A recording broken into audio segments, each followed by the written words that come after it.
What are hybrid babies, Bridget? Hybrid babies are through those abduction experiences that some people have had. Yeah. Where they've been taken up on ships with greys. Yep. That their genetic material is taken to create.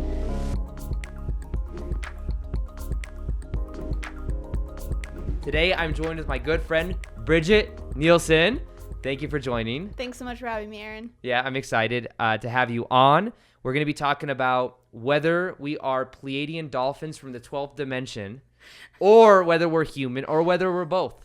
We're not going to limit ourselves here. Absolutely not. But Bridget's a good friend of mine, but she's also somebody that creates content, and you've talked a lot in the past. I remember back in the day, something you actually, I think, got known for was making content on hybrid babies. Was that? I was the alien. You were the alien chick. I was the alien chick. That's how I. Yeah, I remember that. Yeah. I remember before my spiritual awakening. You're like an OG.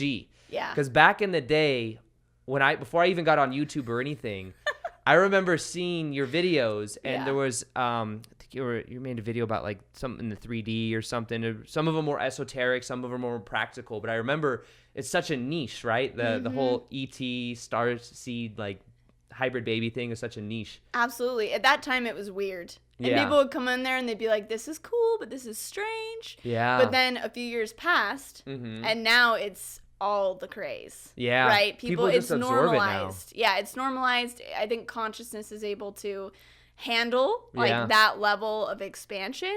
Whereas at that time, it was weird, but I knew I had to be a little bit of a way shower. Yeah. It was okay if I was a black sheep for some time, but now it's a cool thing. Yeah, it is. It's much cooler now than it was back then. It sure is. Yeah, and it's like I think I used to make a lot of content on YouTube on Starseeds and talking about this kind of content, but what I thought would be really interesting on our conversation is kind of retouching some of these points when it comes to understanding what starseeds are, understanding our own genetic connection maybe to our ancestors, but also to our like ancestral of like the our multidimensional selves, kind of going deeper on that. And I thought it'd be a super interesting conversation because you and I both are very into this kind of information, but maybe we not tone down, but we speak more, I guess, practically about certain things now, but to retouch this esoteric concept and give people kind of like a grounded sense of it, I think would be a lot of fun. That sounds great.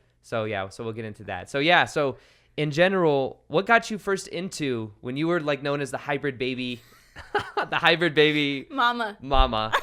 What got you into that at the beginning, just to start? To start, I mean, we're both Bashar heads. Yes. Right? Yeah. And so I was big into Bashar. I was doing a ton of healing training. So I was a healer at the time and was doing that was my main practice in Los Angeles.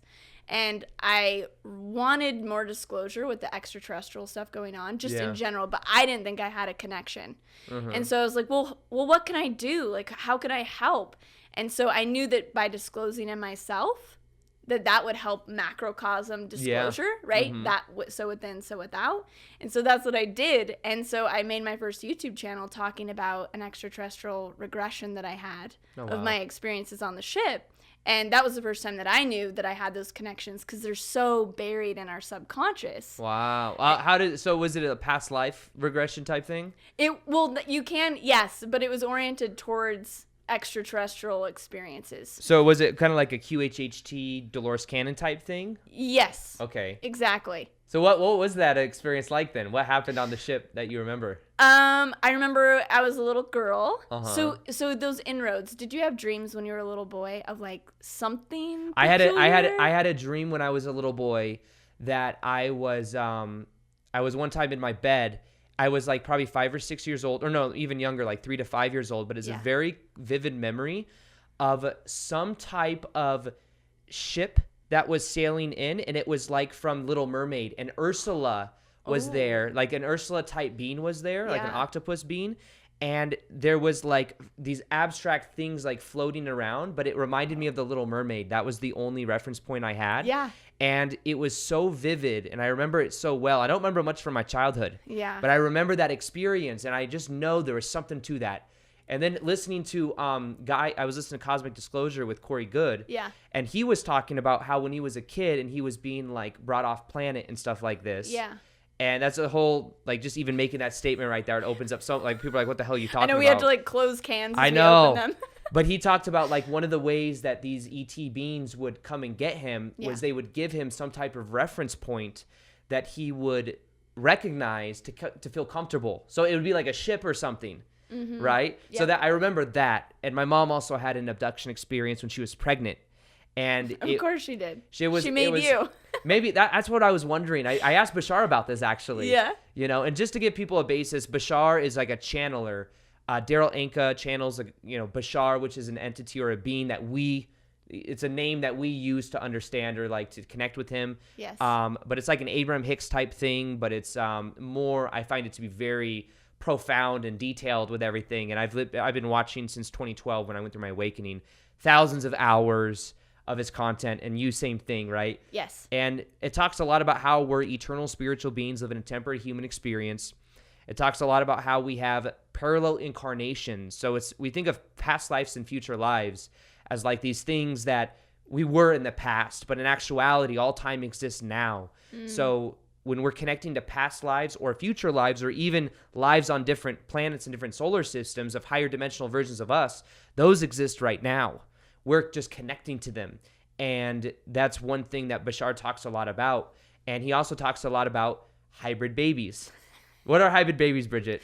Hybrid babies are through those abduction experiences that some people have had. Yeah. Where they've been taken up on ships with grays. Yep. That their genetic material is taken to create babies. Yeah. To create other races of beings. Mixed with humans. So people are abducted, and here's what Bashar says, and here's what's talked about, because a lot of people say, oh, I don't want to be abducted, I didn't agree to this. Yes. But you totally did agree. You totally did agree to it, but because as well, some of the people that agreed to it, I think it's literally a parallel life they have as a gray. Yeah.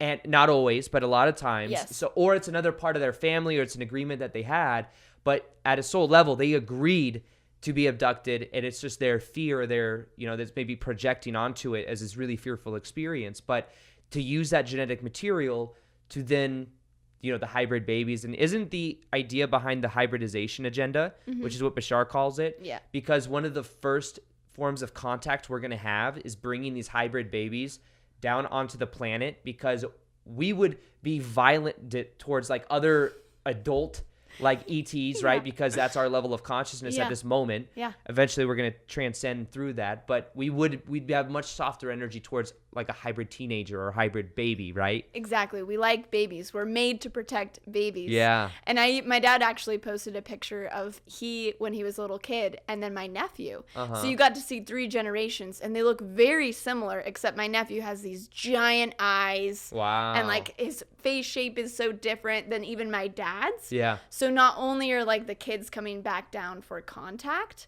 but these hybrid babies, but also we've been genetically upgraded generation after generation. Wow. So even these kids coming in right now, these indigo crystal, rainbow kids, are so close to the hybrid kids, but they're obviously not conditioned and have all the constraints that human life, just in these energetic fields that we have here. So it's definitely an upgrade process, and it's not just about the kids, like the hybrid babies coming, but it's about preparing the kids that are being born and getting very connected to them and supporting them, so that there's almost like a seamless transition to those kids, which is really important. But the thing is that experience that you had, right, of the Ursula and like that cosmic experience, that is a key indicator. Like that is a memory that was put in place so that if you ever wanted to go deeper, if you ever wanted to remember your connection to the stars, you could. Wow. And there's going to be tons of people that bypass that, and they never even think about it again. It's something that is in their consciousness, and they'll always remember, but they'll never pursue.